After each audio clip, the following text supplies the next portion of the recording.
Hey, clever EdTech Fair attendees. I'm Ryan Knight, the founder of EdLight. I wanted to record this video just for you since we didn't get a chance to meet the other day.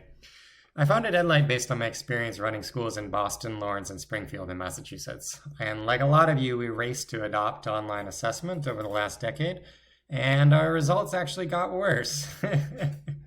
Because our data analysis went from teachers bringing the actual papers that students used to answer the questions, and then sorting them by which mistake they made, and then whichever pile was the tallest was the most common mistake. So the next steps were really natural. You just craft a reteach plan targeted at that mistake.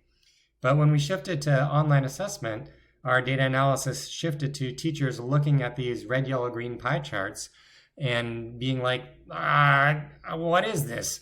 You're telling me my kids are red? My kids aren't red. I don't know what to do with this.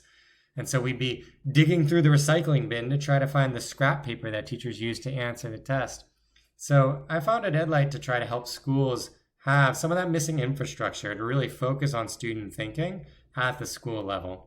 We're really targeted on formative assessment. So how do you make better use of the classwork that students are completing every day without requiring additional testing time or new routines for your staff? So this is what EdLight looks like. This is an exit ticket that students took as part of their curriculum.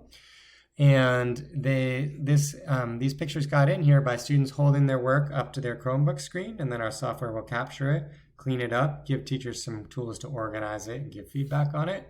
Or teachers also have a document scanner mobile app if they just want to grab some samples themselves. It's kind of like the bank check scanner thing, but for student work.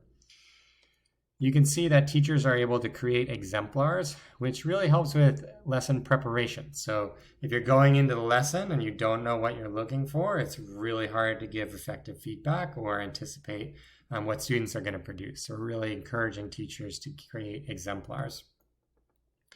Everything that's added here automatically goes into a student's portfolio so that you can really see progress over time in the student's actual work, which can really change those family conversations to be just so much more on the same page. When you're talking about, your child has a 2 out of 4 in this standard, and parents like, what? Well, I don't understand. Versus when you actually show them some work and you're able to see, this is what an exemplar looks like for this piece of work, and this is what your student did, just aligns that conversation so much faster. You're also able to share work between core teachers and support teachers. So whether that's a special education teacher, an interventionist, what have you, the core teacher can say, okay, these are the students who made the same mistake on this lesson. Why don't you do some tutoring with these students? We'll create a group for them real quick. These are those students, create a student group for them. And then I want my colleague Liz to do some tutoring with them.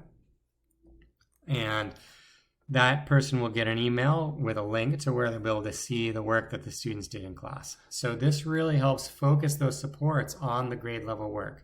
So I'm really worried about, acceleration, not remediation. So much of student supports is just completely disconnected from what's happening in core class. Some whole other system run by this imprecise diagnostic that's really just noise.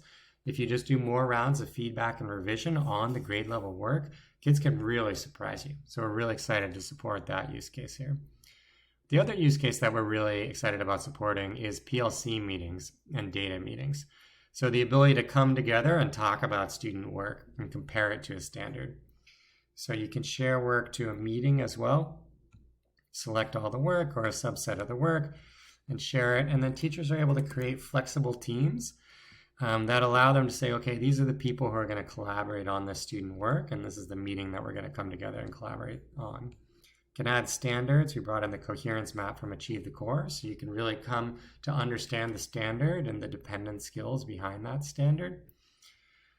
And all of the different teachers' work will flow into the same place here so that you'll be able to see across classrooms without needing to bother your data guy to be like, hey, this teacher needs to be on this other student's roster in the SIS.